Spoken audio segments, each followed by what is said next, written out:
Hello, family. It is your girl, Crystal Lacayo, back with Gen Zero, the Black Youth Association, in our first episode of the Chat Box. Today, we have a special guest, Miss Claire Tando, who is an activist from Charlotte, North Carolina. And today, we get to interview her and talk about the term, the revolution will not be televised. So stay tuned as we get into this deep topic to talk about our community and how to change it and how change will actually look in the coming years. Stay tuned. Claire, I am here with Claire Tando. Am I saying your name correctly? Yeah, Claire Tando. Perfect. So can you tell us a little bit about yourself? I have read up about you. You were a part of the High School Democrats of America, as well as the Teen Democrats, and you were in this before you were in Kids Fed Up. So I would like, or before you started Kids Fed Up, which congratulations, because that's a beautiful, Thank you. organization that I've read up on. So what led you to first join the High School Democrats of America and Teen Democrats? Like, what led you to that platform? Yeah, so I wanted to join something to get involved in my community. Now, my sophomore year of high school is when I decided to, start taking it more serious. But I've always wanted to just, make some type of change. I think I decided the whole phrase "make change" was different for me. Um, after my sophomore year because I realized that whole phrase is so different for many different people. Some people just say make change and they're not talking about anything tangible. They're literally just, saying a phrase and just letting the air go by. And I didn't want to do that anymore. Although these were, great organizations, I was finding that they were filled with many it was predominantly white suburban kids, many who just get involved and take no action, or the action that they do take, it is too minuscule to help anybody else, or it is only benefiting them. And when I say that, I mean that the area that I live in, where I went to high school, any opportunity that I was able to have is because I was in that area. Um, Multiple internships, multiple fellowships, multiple networking, things like that. And I don't think that people talk about it enough, especially when, people are applying to colleges and they're like, you need this community service or you need this. And it's not fair. And yeah, it honestly really just, that's what led me to join these organizations because I was assuming I was joining something that was more community based, rather than just, individualistic. But Okay. Yes, girl, I totally understand what you're talking about when saying that you want to be in something that is community based, as well as knowing you have opportunities where you are and how other races or ethnicities do not really understand that. How it is, for a Black female, especially a Black female like us, to, have opportunity like that, to have some type of privilege, just depending on location. That's one of the reasons why, like, I'm still a high school senior and I want to study economics because, like in a certain area, having opportunity and stuff like that, and actually being involved in like volunteering and seeing the community is really important. And that's another reason why I started Gen Zero, because we do volunteer, and I didn't see enough of us volunteering and being a part of the community just, because we wanted to help the community. So, girl, I totally understand that. And being a part of the High School Democrats of America and Teen Democrats, that seems like it's been good for you, right? yeah, it was pretty good until it just became something that I feel like I had to grow from. It Right. was definitely something, like I said, within my area. I definitely did get a lot of networking, and a lot of opportunities. Um, and many people do believe, you have to start change from the inside and go out. But I am a firm believer in the fact that I mean, yes, that is true. However, human beings are human beings. You can influence anybody, honestly, if you really do the job correctly. If somebody sees you doing something different, they're gonna want to change. If they themselves want to change as well.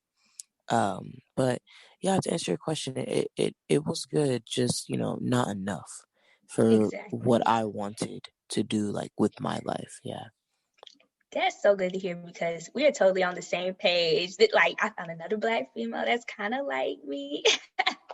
So that is so good to hear. Is that one of the reasons why you started Kids Fed Up? It is. I just needed, well, not even for just me. Mhm. Because obviously when you start doing work like this, it's not just for you. Obviously, you see a problem and you want something for a whole other group of people. But how it affected me was just because I didn't like this whole facade of collectiveness and community work and pushing to be greater people in society, when in general we were scratching the surface, if anything, to be Mm. honest. Like, we may just be doing bare minimum work. And I guess, I don't want something like that in my life to be almost like a reflection of me, just Mhm. because I know I keep reiterating community work, but it is just so important. Like, Mhm. there's just no way that you can do work like this and literally only, like, what, phone bank, canvas, post on social media. Like, it's just not possible. um yeah. I got you. I totally understand, and I can totally relate to that. So that's amazing. So you also protested in June of 2020 after, um, oh my goodness, after George Floyd's unprecedented murder. Like it was, well, we had seen it in our community before, these types of murders, basically killings by at the hands of Hmm. police. But when George Floyd, us being, of age around in our late teens, we could really impact the world. And so you had two with the NAACP. Can you talk a little bit about that and what Yeah. influenced you to do that? So, Kids Fed Up was already, like, up and running. Like, I was just yet to, actually get started. Everything was like, just like, oh, hey guys, like, I'm doing this now. And then, yes, obviously the unthinkable happened. Not, I guess for the rest of society, not for the Black community, I'll say that. Right. Um, Unfortunately. yeah. And what was it? It was like late May already, and I'm like I have to do something. Like, nobody's doing anything in Charlotte, especially like youth organizers. It's like it's just getting started, but like people are taking too long. Like, I don't. I mean, not even to be like, oh, it has to be something like fast, like to get attention, but at the same time, like, we are literally in the middle of a pandemic. Like, Hmm. how this even happens is just like, wow. So I put together a flyer. I looked up like permit situations. I was talking to people that I know would do this type of work. Um, got everything situated, and we planned a date, and then that was that. And then people started reaching out to me, and NAACP reached out through a connection, um, and they were more than willing to, like, help me with speakers and whatnot. Just Hmm. because this is my first protest. This is my first protest organizing, and this is my first protest going. So, yeah, I was more than welcome to, have them with me, just to, I guess, in a way, just show like some basis of, like, we can all work on this together. Because I think in many cities, like Charlotte also falls to this, is that once people start organizing, you can always just see the little gaps in between, like who's working with who, or who's doing this, or who's doing that. Um, that's another thing that I wanted to change with Kids Fed Up. Like, I didn't want there to be any hierarchy of organizations, especially being a youth organization. Just what's the point? Like, we're all doing the same work. I didn't want it to be, yeah, I just want it to be different, I guess. And yeah, that's honestly how they all started, especially with that one. And then after that, I was kind of just going really. Okay. I got you, girl. That's amazing. Whenever I started Gen Zero, doing all the filing, all the work, I wasn't able to hold a protest. I did participate in one of the protests back in June, but I know all that background work, just trying to organize stuff. Props to you for being, a young lady, Black female who's out here in the streets, who's really, about her business, who's really about not just doing change, but actually influencing and making change, especially for other kids, because that's really what it's about. Really uplifting our generation of people and moving us forward. That's something that I hold true, and it is so good to be in contact with another person who sees that, especially for our community living in America. It's really, people don't understand the obstacles of just being Black and being alive in America. And so wanting to change that and to actually make change, girl, props to you for real. And I really hope we keep it up because we need to. So yes, Yeah. props to you about that. And working with the NAACP, a wonderful organization with that. So let's get into the topic of the revolution will not be televised. Are you familiar with that term? I am. Yes. So whenever I first heard the poem done with the name "The Revolution Will Not Be Televised," I was really taken aback by kind of like, well, what will happen in the revolution? What is the revolution? A lot of questions like, what is the next step for the Black community? And now, this was with the Black Panthers in the time of the 70s, where in the 60s, where the Black Panthers were extremely prominent. And so my first question for you is, first of all, what is the most pressing issue for our Black community in America? So we'll first start off with that. Black Americans, what is the pressing issue for generational Black Americans? Half of my family is from the Caribbean, and I know Black Americans still feel, or Black Caribbeans who live in America still feel, discriminated against. And I could say the same for Africans who come to America, but I feel like there's more generational trauma when we speak directly for Black Americans who have been here whose family ties are on American soil. So what is the most pressing issue for the Black community? What do you think that is? Yeah. So before I answer that, I'd just like to preface that I think for the Black community as a whole, we are always having to single issue things. We never get a chance to really like dig deeper within the big topics and then go smaller. Um yeah, I just that's another thing I wish people would look at more into, because we're not like robots. We don't just pick a slot and have a different problem today. Like clearly these problems all group together, and no, like not nobody ever does anything, but they keep accumulating and whatnot. But in my opinion, I would definitely say mental health.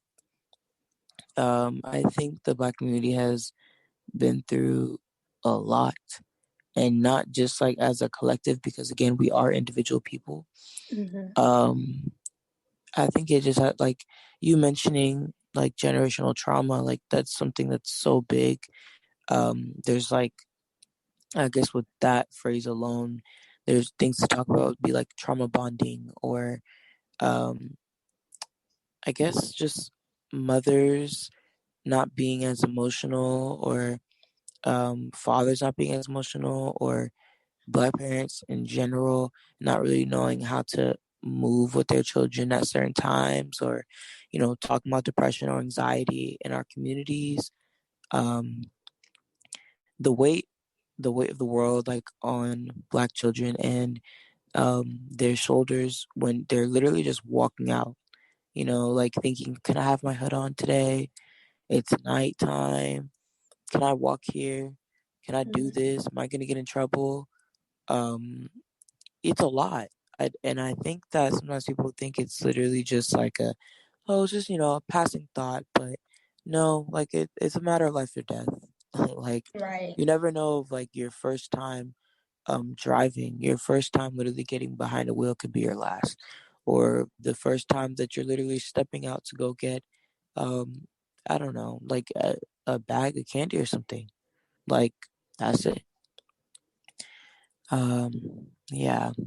Like and I didn't want to give a single answer, but that's an issue that definitely I'm always talking about because I feel like it does not get talked about enough.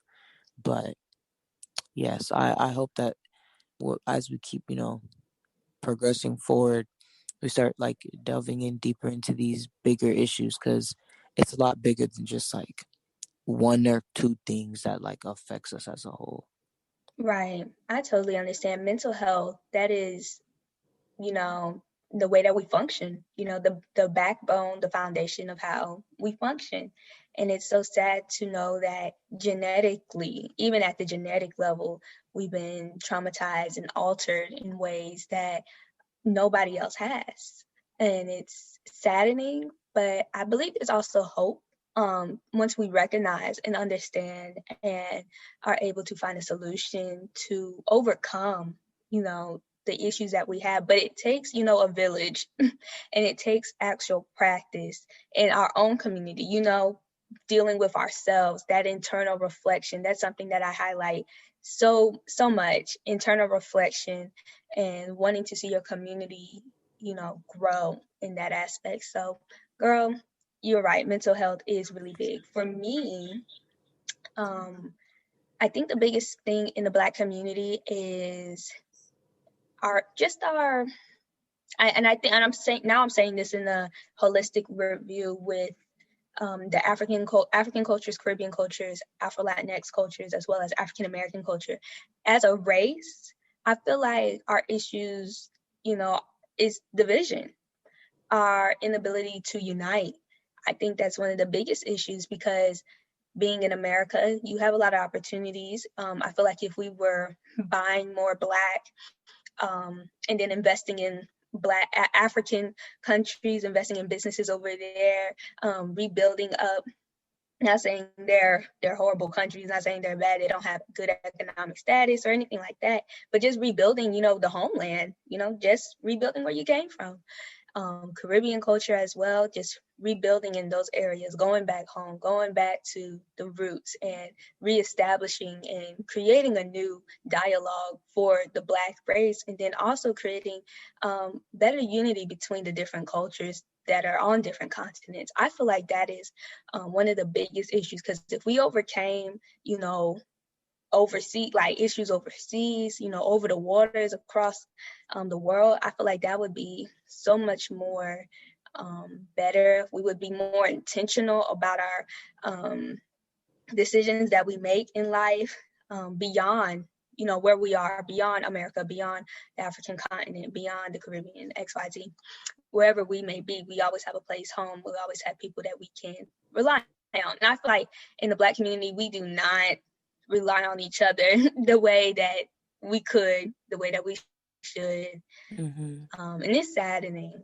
But that also goes hand in hand with mental health, just feeling like no one has your back, just feeling like you're in it all alone, in this world all alone. Nobody else has you like that. So yes, girl, I feel like mental health as well as not having that cultural unification within a race. You don't really Yeah. see white people going like Greeks against Germans, you don't really see Yeah. stuff like that.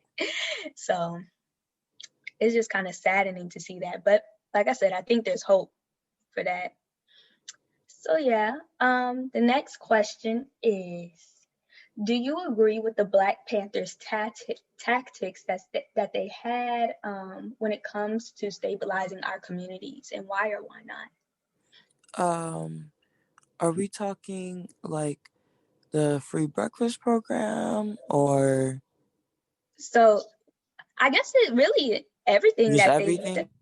everything, from WIC, from their, whenever they started, like WIC and the free breakfast program, as well as taking up arms, defending yourself, followings of, I guess a lot of people, you know, they don't want to say Malcolm X because they think that's radical. Well, Yeah, the idea of a black radical is just an idea of a black free man. You know, that's how I see it. it is. The black free people. Mm-hmm. There's really nothing radical about it, about just wanting to be free and being in your own community. Because that's, in my opinion, America is built off of, you know, people having this idea of wanting to control their own communities and Mm-hmm. to work with other communities in terms of economics and in terms of politics and how they live. Nothing else culturally, right? So the Black community has had nothing that really, we got stripped away of our culture whenever we came to America, or whenever we were brought to America. And so having to rebuild that culture, you know, having to rebuild that community, I feel like that's what the Black Panthers wanted, you know, that freedom of community to be us. Yeah. And I feel like we still haven't gotten to where we have, and I don't want to say gatekeep, because I love our generation, but then again, I kind of hate it, because the idea of gatekeeping is just, it's not what it is. It's just cultural appreciation. It could be cultural appreciation, but having the Black community have, you know, certain aspects that are important to us and that are only for us, that's what, you know, that community aspect is about. And I feel like the Black Panthers really wanted that, but we saw a downfall, you know, after, you know, the deaths of a few Black leaders who were leading that. And I don't think we've really come forward for that. So personally, for me, the tactics that the Black Panthers had was really just inclusivity of Black Americans and keeping our dollar flowing, keeping our people safe, and keeping our community upheld. But I feel like some people, even Black Americans, do not agree with the Black Panthers tactics. So I just wanted to get your view on that. And that's in regards to everything, you know, like you said, from the free breakfast program to taking up arms and wanting to, you know, keep everything. And what is our community, traditions in our community that we are still making today, those traditions, Mm-hmm. keeping those intact. So that's really what that question is. Yeah, so first of all, 100% agree with you about everything. I especially loved your point about radicalism because that is like it's so spot on. Given the fact that we literally had patriots and whatnot in our country, like all those years ago, that literally just wanted to be free. That is literally all it is. But to get into the question, yeah, me personally, my only thing is I just don't like guns. I just don't like guns. Mhm. And that's just a personal thing. Right. But I will never, in any circumstance, try to um, dictate to another Black person how they should go about fighting for themselves and fighting for the collective. Never. Just because I feel like, in a way, it does go back into mental health and like our emotional state. Because why do we always have to become submissive or like lower our tones, lower our energy, just so we can come across better? You know, like Mhm. I'm pretty sure all the patriots, they never had to do that. Like, I mean, they got the Declaration of Independence and whatnot. Like, all that stuff happened because they were up in arms and whatnot. And as soon as Black Right. people started a revolution, now it's a problem. Now it's angry people in the street. Now Mm. it's this. Now it's that. Yeah, and that quote, "The revolution will not be televised." I always thought to myself, because when it is, media can spin it. Anybody can spin it. For sure. So what's the Hmm. point of having our proof of Black people doing good deeds when all of a sudden it can be changed in an instant? Um, and yeah, I just my thing about, I guess, unification is a couple of things. So I guess not I guess, I do have the privilege of knowing exactly where I come from. I am Ghanaian American, and I've been back to Ghana. My family Oh, speaks Chi. for real? My Yeah. not my stepmom, my godmom, she's from Ghana, and my Oh, stepmom, she's from Gambia. So that is so cool. yeah. Um, it's like, Yeah, that's so glad to hear. Just because I like it, I kind of always knew, but it really hit me in high school that like um most of my African American friends literally have no idea where they come from. Not even a clue. Like, if you were to pick out the map and be like, "Hey, where are you from?" No idea. And I just thought that was, for me, it was just kind of sad. I didn't really know how to move because it's like we've been taking all these history classes since we were young, and it's just like, what do you do about that? You don't know any of your family's origin. Like, can you imagine back in elementary school when they had us do all these like family trees and whatnot, and people are like, "Oh yeah, my family's from Greece, my family's from Japan, my family's from England." What do you put? Like, do you literally start? You literally start from like the states, and I just, or I mean, or not the states, but generally speaking, Right. um, yeah, because it unification goes into that aspect, but also people just number one don't know how to start, which is not like, I mean, literally taken from countries, no trace back. And then when things happen in our society, like the Black Panthers or any other movement like that, they're always shut down. Try our best to keep them going, whatnot. All of our leaders, and then mysteriously they pass away, or cities like in Oklahoma literally get burnt Burnt down. down. Hmm. In Charlotte, we had, I think it was Brooklyn, and at some city in Charlotte. I don't remember the exact time frame, but that also got shut down, burnt down to the ground.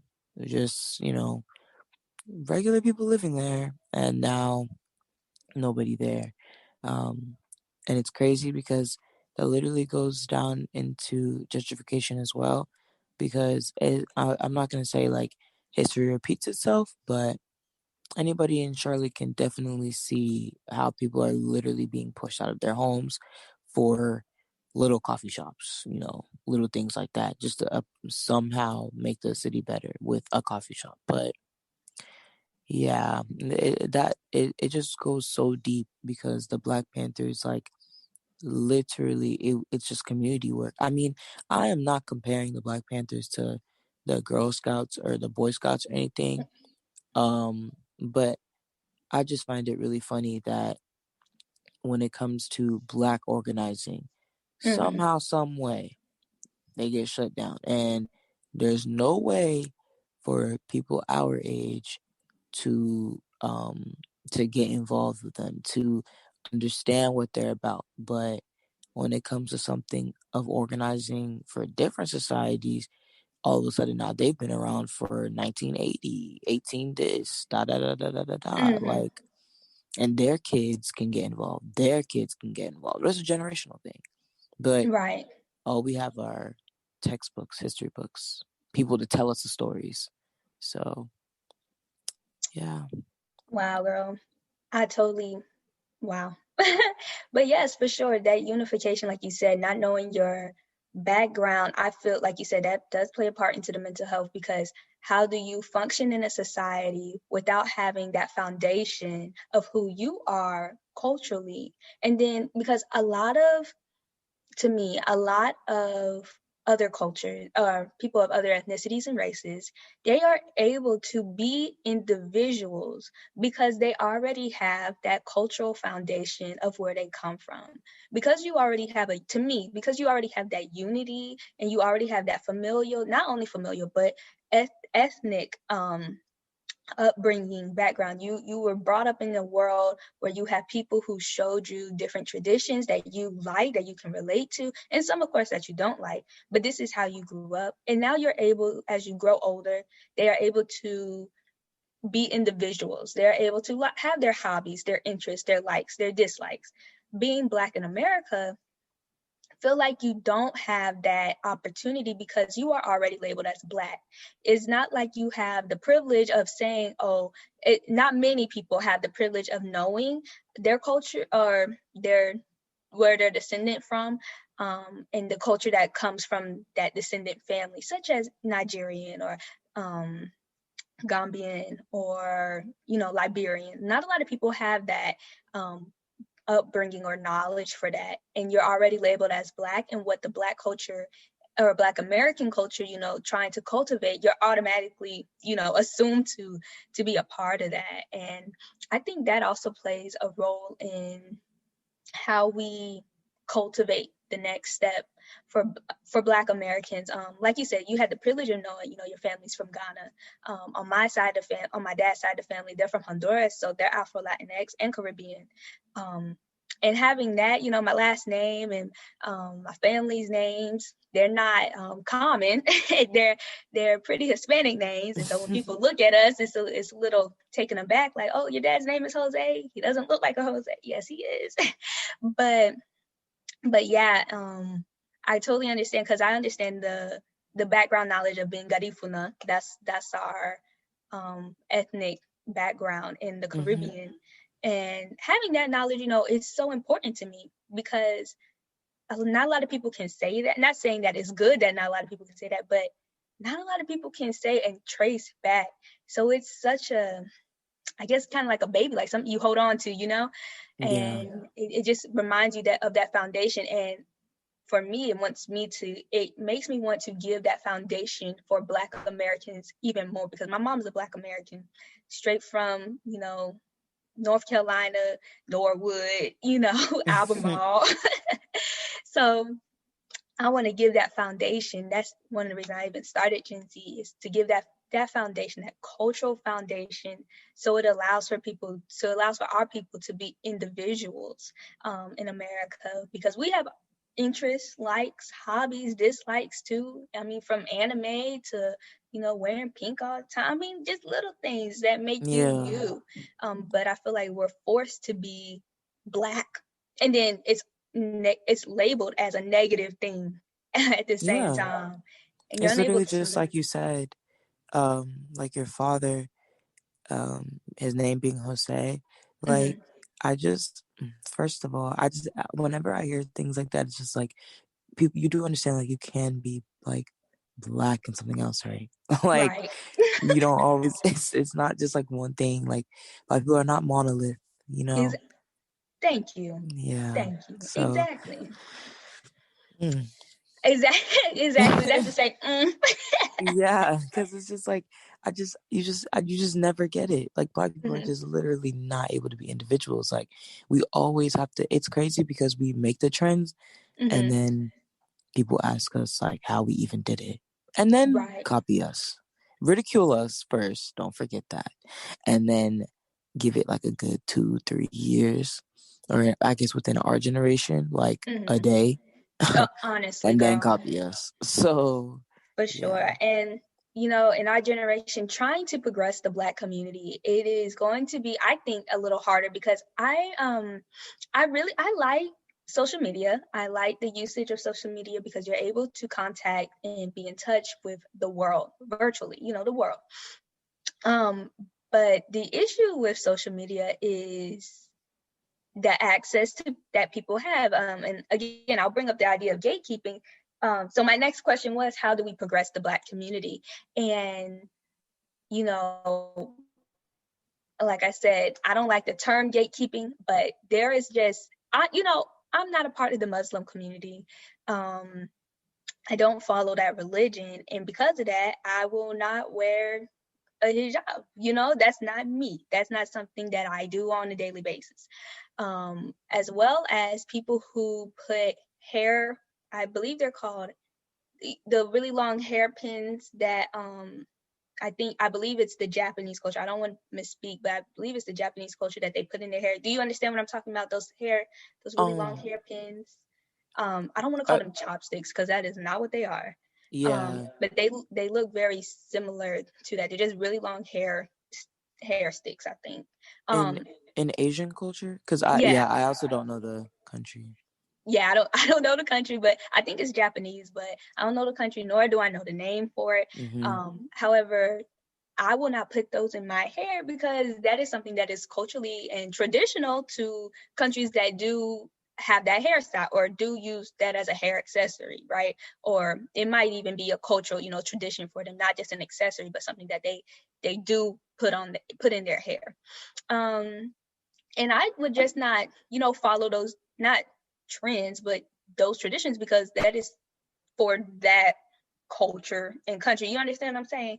Yeah. And it's like Black people do one thing, with our hair, and now everybody want to do it though, and it's Yeah. like, girl, I'm not trying to gatekeep, but can I have something cultural appreciation and cultural, defining our culture as Black Americans is really important. But whenever you have to deal with other cultures and ethnicities, that is really hard when you, like I said, you don't have that foundation. We don't have that foundation yet, nor do we really have a stern voice to vocalize, the issue without coming across as upset or gatekeeping. Like, how do you maneuver in a world that takes, like you said, takes from you, ridicules you for what you did, and then the next day, they doing the same thing. Oh, girl, I like that. I like that. I was just playing with you. Yeah. That type of mentality. How do we really, build up our cultural foundation? Because that's, to me, that is so important. Our cultural foundation, so that we can do whatever. Um, I don't know, because I cannot. I'm not saying I can't deal with people, but I will say some people, you just gotta. Lord, it's hard. I'm gonna just say Yeah. that. It's a lot. Mhm. Just be. Where do you even start with this? It's just here. Okay, I guess I'll start with the fact that whenever I guess the idea of like wanting to be cool in a Mm. way has like become identified with like being Black. People are always like, oh, like people always want to be Black until it's time to be Black. So if you Mhm. understand, you understand. Because I'm not just repeating two words. Also, this idea of gatekeeping. So this is the thing. First of all, with our generation, I feel like some people learn words like once and then like use it for everything. Right. Gatekeeping in itself is literally just locking off ideas, things, events, or whatever um, from certain people, or I guess like certain things, I guess, if you will, Mhm. um, purposefully, right? That's Mhm. all it is. When it comes to somebody's culture, right? You can't necessarily like I don't know how to explain this because this type of conversation would not happen in like a different society. You understand? Like Right, for sure. it literally only happens with us. I don't Exactly. understand the fact that why we have to explain ourselves of why some of us don't feel comfortable um with other people literally taking things from us. It's not appreciation. Like at this point, you are literally trying to mimic either being a Black woman or man, um, like purposefully without trying to have any Mhm. consequence with it. Um, and like I said before, you all you do is mimic. There isn't like what's the appreciation like at this point? Now you're literally trying to sound, act, be um somebody that you're just not. And it's saddening because we have to. I mean, for me personally, it I guess with like the rise of like different social media, like TikTok or people just like knowing things, a lot of Mhm. things do rub me the wrong way. Mhm. And I no longer explain myself with that anymore. I don't like go into detail because just for me, being a little girl and protecting my hair wasn't this like fun little thing. I couldn't walk out the house with it. I couldn't do this. I couldn't do that. Mhm. Now, me personally, I don't see any issue with bonnets. I don't really see any issue with going outside, whatever, just Mhm. because how is protecting your hair, quote unquote, ghetto, right? Right. But now you look on social media and it's, oh, a marvelous hair cap Yep. to keep the flyaways intact. Like, it's just like, what? As well as Exactly. there's people on there that believe that they are the voice of the Black community, and when anybody on there asks a question, it's oh, how do I do this? And then immediately, oh girl, you're fine. You can ask a question. Totally, like, this is the reason why the Black community is divided anyway, because we never want to help, we never want to do this. Newsflash, we don't have to. Like, Exactly. I have never seen I've never literally actively seen a Black person ask any white person a question and then go into full detail of how they can be of a difference, or how they can um do something differently. And there's this thing called gatekeep. It's Mm, literally just them not saying anything. right. I just don't. Yeah, and that, or like, just like different hairstyles. Hmm. Um, Now, me personally, I'm just not a fan. I believe that literally, like, I don't want to say back in the, that just seems so, what word should I use? I guess in the past, um, when, um, when Black people were enslaved, using like cornrows for trails and Hmm. whatnot, or literally paths, Hmm. or just in general protecting our hair. It Hmm. shouldn't be seen as like, it is very beautiful, yes, obviously, but for you now to go out and say, oh, it's just hair, or I'm just doing this right now, it's really not that deep. It's always so hurtful to me. And I Mm, never really know how to relay it, because people feel differently about different things, and right.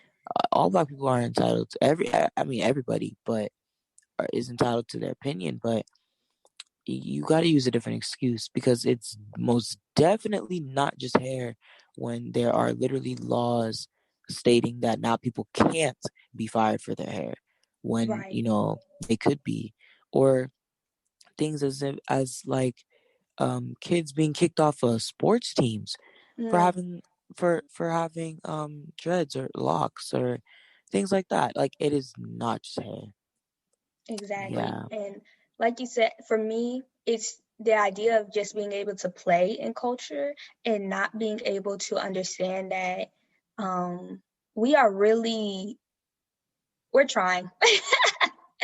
We're really trying because for me, I feel like African American culture in and of itself is one of the newest, and one of and is in its infancy as being a fully, you know, cultivated culture. Do you understand what I'm saying? It's in its Mhm. infancy in relation to any other culture in the Black race, in any other culture in the world, um, like regardless of race, regardless of any, like if you're white, Asian, the cultures there, the cultures that are in those races are extremely, profound. They are distinct and they have their own traditions. The Black culture is not the Black. African American culture is in its infancy of becoming what it could and should be. And because we are living through its infancy, I feel like, and I say this like the infancy of African American, because when you're a baby, everybody wants to touch you, everybody wants to hold you, everybody wants to play with you, make you smile. But nobody wants you if you're crying, you know. Mhm. Mhm. Nobody wants to play with you when you had an oopsie or whatever, and whenever something's wrong. And I feel like that relates, to, where the African American culture is kind of like it's like a diamond. It's really a diamond, carbon, when under pressure becomes a diamond. And I feel like that is African American culture. Under pressure a lot, or it's like a baby. Everybody wants to touch you, but nobody wants to be there, whenever things get nasty and ugly. And I use these analogies to say, um, you know, people don't understand the background to everything. Um, a diamond becoming a diamond, having to go through carbon and pressure, or a baby, trying to be happy. Well, you got to burp the baby, if it's uncomfortable, you got to do stuff.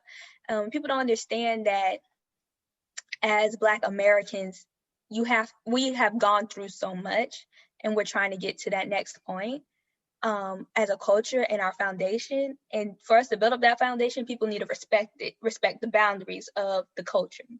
And a lot of people don't do that, Definitely. and it's really, and it's ugly, especially in our Mm-hmm. generation that thinks that everything is a like activism is cool. Activism is good because there's always work that needs to be done, but when you have a whole culture of people, whole race of people that are disenfranchised regardless of where you go in the world, not just in America, but regardless of where you go in the world. I mean, look at South Africa, like that's on the African continent, and there was segregation there. There was laws against the people who were there. You know what I'm saying? There Yeah. that you know, but anyway, anywhere in the world, people don't understand that. Just allow us to have what we have, Something. right, and allow Yeah. us to, and I don't really like saying allow us to, because nobody should tell us if we can or shouldn't, because nobody tells Precisely.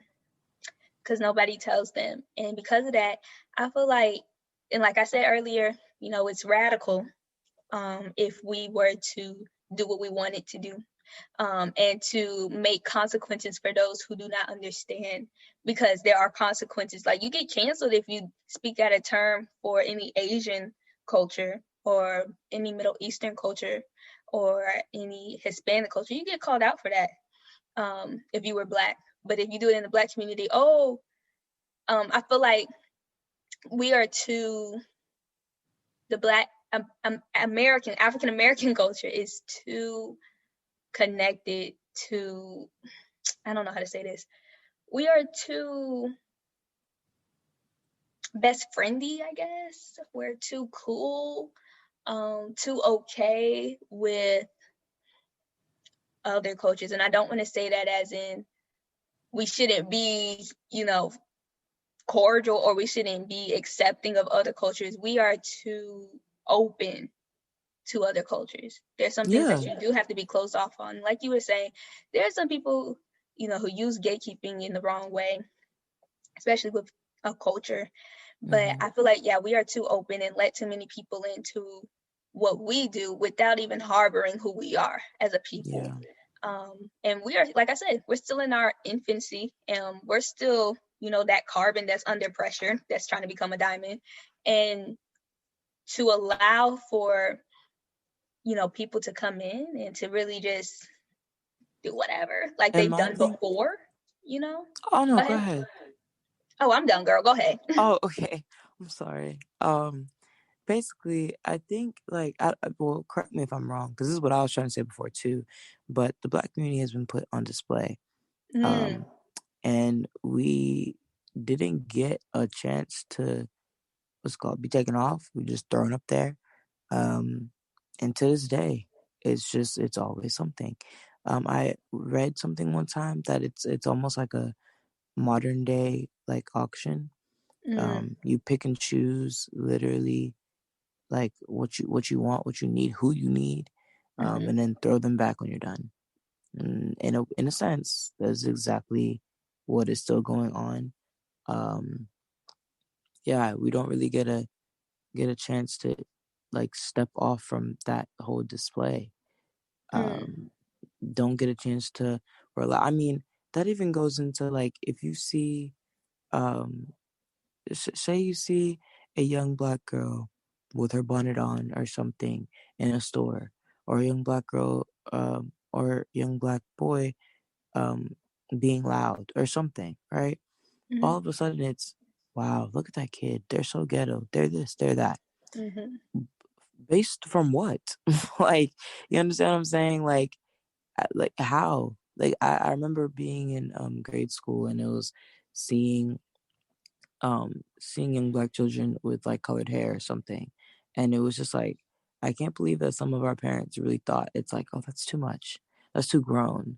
I know that a lot of my friends and I have the same memory of the whole red lipstick and makeup thing of, mm-hmm, oh, that's too grown, or different hairstyles. Like up until a certain age, all you were allowed to get were cornrows or beads or box Right. braids, right? Mhm. Yeah. The world literally has us up on display. And I'm refraining from saying that we can't get off because that is not, I don't want to say that's not true. It's just like everybody holds power in their Mhm. own hands. It's hard, obviously, because we've literally just been put here, and a lot of generational like bringing has to be done again. Mhm. But yeah, I will say that though. Yeah, girl. So what would be your take on how we do progress? For me personally, I'm thinking if you gather black people around some money, not saying that we are moved by money, but an economical change for our community, start seeing the black dollar circulating maybe more, or start investing in black industries, or not industries but black businesses, um, investing in black countries such as Haiti. I mean, a tourist destination, but really what's behind the hotel, you know what I'm saying? Hmm. Really rebuilding our our race back up, really. And it's sad to say a whole race of people because that encompasses so many cultures. But what would be your idea of progress for the black community? What would revolutionize the black community, socially, economically, politically, anything? What do you think? Yeah. So to start off, I guess like economically with start with like Black Wall Street, Mm-hmm. burn to the ground. But that would be something that like could have progressed today. You look at like Wall Street in general, I don't think that there's enough um what's the word? Opportunity in a way Mm-hmm. for people of color, especially black people, to get into that type of world and build their own like their own like generational wealth. Mm-hmm. And going into that, generational wealth in itself is in a way difficult, because the poverty cycle is very hard to break. Mm-hmm. um, People, I think, have this idea because of the world that we live in that the harder you work, the easier it is to become a millionaire. But that is not at all how it works. Right. You can't necessarily, just become hardworking and then all of a sudden get all this money come to you. Um, as far as I guess like the revolution in itself, I think it's going to come to a time where people just have to understand like we just have to put money in to get money in. Because within the world that we live in today, yes, community work is fine, but everything costs money, like literally everything. And it kind of hurts sometimes when people talk about black businesses and how expensive they are, or this, that. When you would most likely be paying for the same thing if they were not, if they weren't black or something like that. Mm-hmm. As well as I think people fail to realize that, especially with black businesses, nobody has that connection. Nobody has like that one up step to, first of all, use other workers to do that in like sweatshops and whatnot. Obviously not ethical, but we don't have that. We also don't have people that are giving us the opportunity to buy things in bulk or whatnot. Like literally everything is a one man show or, their team. So there's that. Also, the gap in between seeing um, seeing black people who are more wealthy and then seeing black people, I guess, middle class. And I say middle class, but I'm meaning like average, just because, the middle class is huge. And Right. then seeing black people who are, I guess, below. I think that society has come to a point, or most people have come to a point of when they do see black people, or when they do see black people that are more wealthy, automatically now they're thinking, oh, they're snobby, or they're this. They can't enjoy the finer things in life, or they're different. Well, like, Mm-hmm. what did their family do? Like, how did they get there? Right.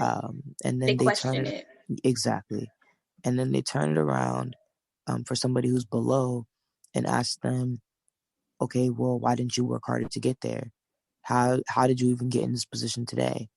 And then everybody who I guess is like higher middle class that's almost there, I was always hearing in school like, oh, my parents make too much for the FAFSA, or I can't I wouldn't be able to do school lunch because one of my parents makes more, or they just certain privileges that like sound like it's a defeat, but in a way it's like even having a two-parent household is another privilege. But I will say Right. though, we don't know what's going on in everybody's home, so we can't just Right. generalize that.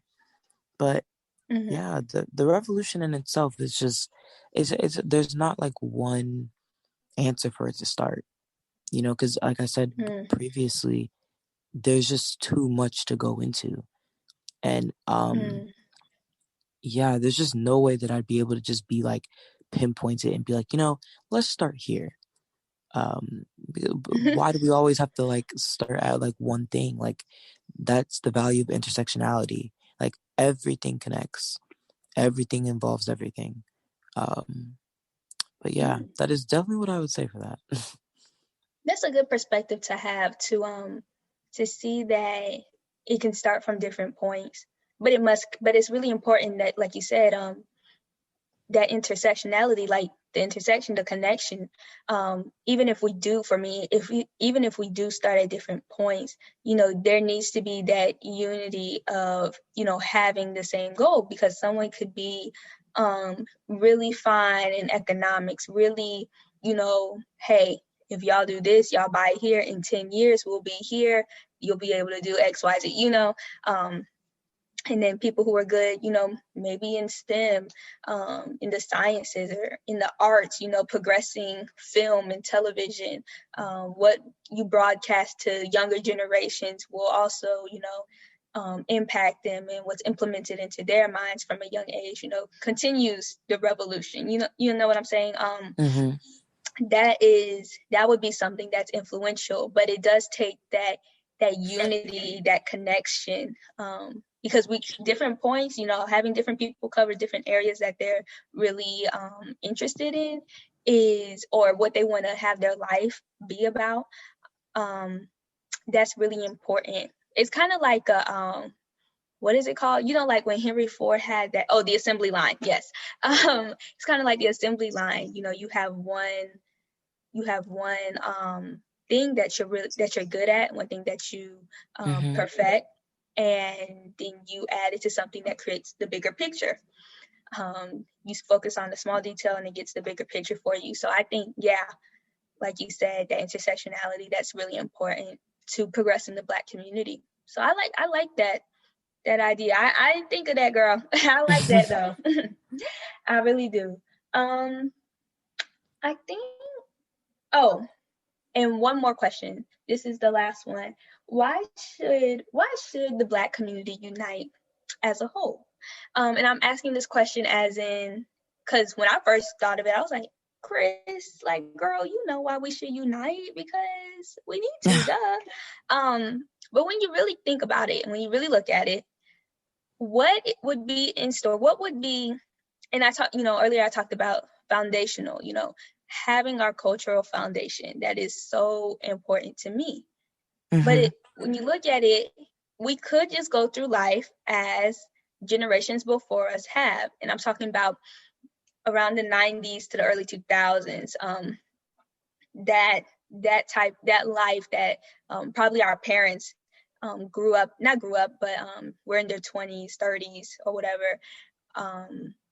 That period of time.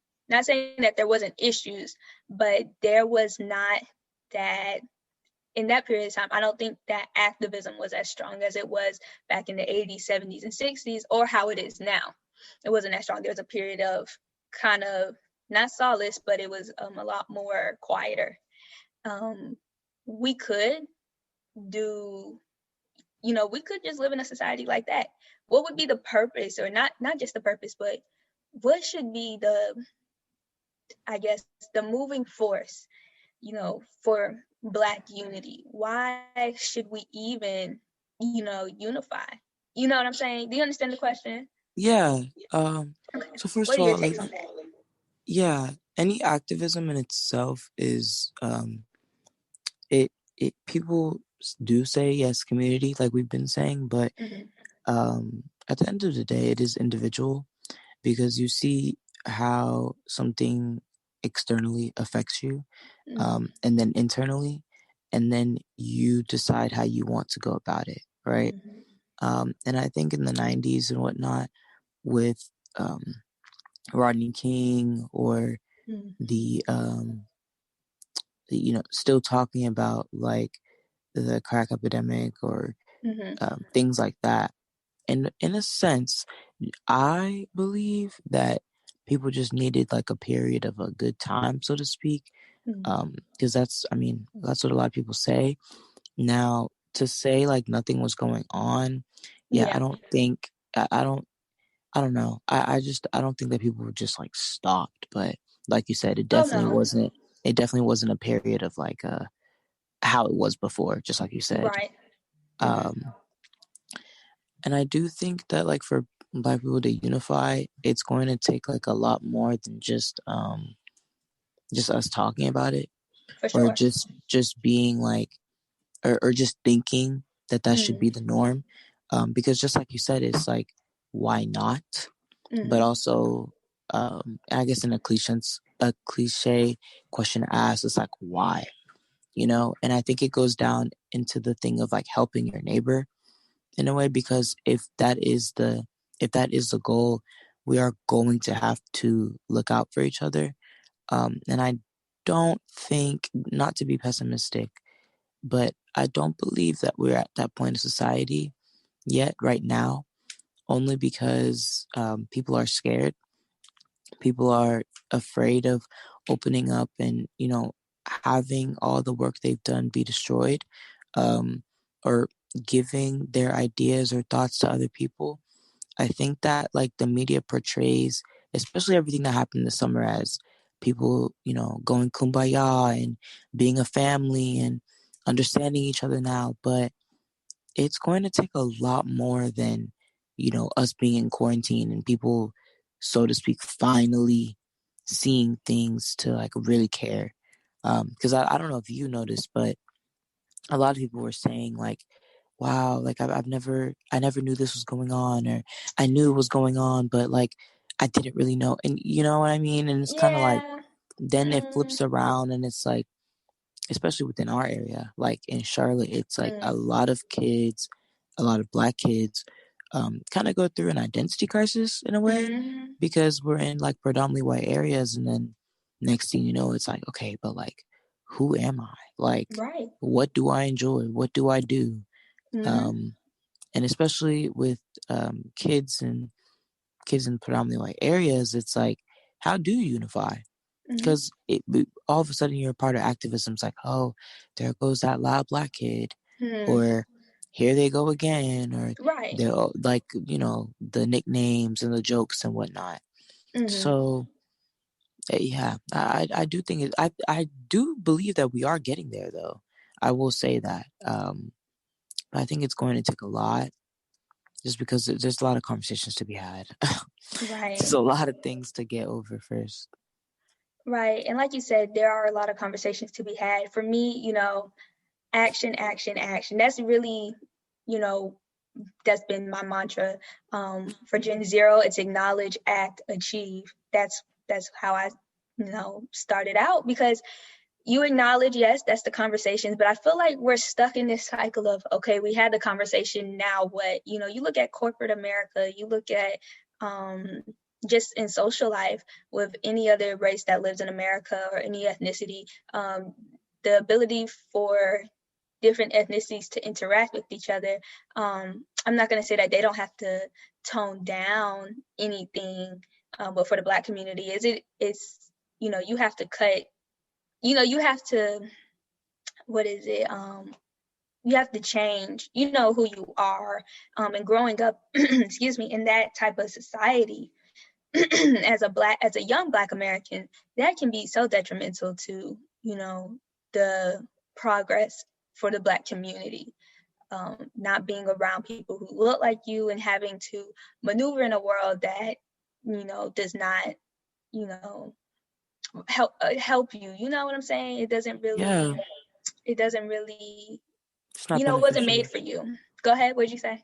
I was just saying it's not beneficial. Yeah, Um, it's not made for you. yeah, because even to your point, it's like we do discuss like predominantly white areas, but like that could be any black person in any area, really, any different society, not having people that like look like you and not having a good representation, because obviously there's representation, but not everybody can connect to that one person or your other one black friend in the class. Like I always Exactly. like literally when teachers ask those questions about like how they can make things better. I know at my school, most of the AP classes, like I would either be the only one or it'd be another person in another block. And when we were, when we do have these conversations in like seminars or whatever, that's usually my first thing. Like I just make it known, like I make it clear, like there's a reason why today, like I am the only person, or in the other block there's only another person, because it goes deep down into like in our counseling office, counselors literally telling kids, oh well, it may be hard. I don't know if you might be able to do this. Why are you only saying that to the black students? You know what I Right. mean? Yeah. So Exactly. yeah, to your That. point, 100%. I totally relate to that. Being one of two in my AP classes, and that's just, it's sad because they're telling, oh, you are pushing yourself, you're really going after, you're a go-getter, having these adjectives thrown at you about what you're doing, and it's like, well, what are my brothers and sisters doing around me? Why are they not doing that? And that's really what led me to that. And it's really not their fault. We're still children and we're being misguided, even at a young age. And that example right there just goes to show like how deeply rooted and how some people don't even realize it. On different social media platforms, you see a lot of people talk about, oh, I'm doing XYZ to Mm-hmm. stay away from, or to change my ways, my attitudes towards other ethnicities, races, but more specifically the Black race. And you see, it's deeply rooted, just like you said. Just the way you talk, just the way people come at you. It's sad though, but that would be something that would cause for the Black community to unite. You know what I'm saying? Understanding that we have such trauma, and then trying to create a reality for our own people on our own terms, so that that trauma can, be handled correctly. So that's my Yeah. intake of what the future should be. Yeah, for the future, I agree. I just want, little tweaks just as like no trauma bonding. I'm not Right. being, trying to be like a dictator or anything, but I just think I just think whenever that does happen, it's really sad because we're literally bonding over like the things that hurt us, Right. inflict us pain. Um, and just in general, I just hope, people will become more open minded. Different phrases, are like obsolete. Like, I guess just for example, like black on black crime. Just having, yeah, just having, different ideas about different things. Or even like something small like preferences, like people, yeah, same. People coming out of this whole thing, or yeah, there's a lot. Long hair, short hair, understanding that beauty is literally just beauty, like yeah, there's a lot that has to go on, but for me, I would say definitely changing mindsets and being more open, Right. because that allows for conversation to happen, but then also the ability to take action, because you can't really do anything with just one conversation. That's it. So Right. it's like taking the next steps forward. I got you. I got you. Yeah, girl. When you said preferences, I was like, oh Lord, that's a whole nother conversation. It is. It Oh my is. gosh. It's annoying, but Girl, I just wanted to say thank you, Miss Claire Tando. You have been amazing, and I appreciate you for getting on this call with me and talking with me, having this conversation. Because, like we said, for me, acknowledge, act, achieve are the steps to take. First, acknowledge, then we act so we can achieve. And I understand, with you doing everything that you've done with Kids Fed Up and going on into your collegiate career, I just know that great minds such as ours, and especially such as yours, is something that, the world will definitely benefit from, and especially our Black community, and as well as the African community, being home, the Ghanaian community. Such a beautiful culture, by the way. And yeah, girl, I just wanted to say thank you again for coming on. This has been fun. I hope you had fun. I did. Thank you so much. Hello, family. Again, thank you so much for listening to our podcast, The Chat Box. Today with Miss Claire Tando, we had a wonderful discussion. I hope to see you guys back next month for our next upload. And also let me know what your thoughts are of The Revolution Will Not Be Televised. Well, how do you guys feel? Remember to follow us on Instagram at genz.ero and check out our website, genzeronow.org. Crystal signing off.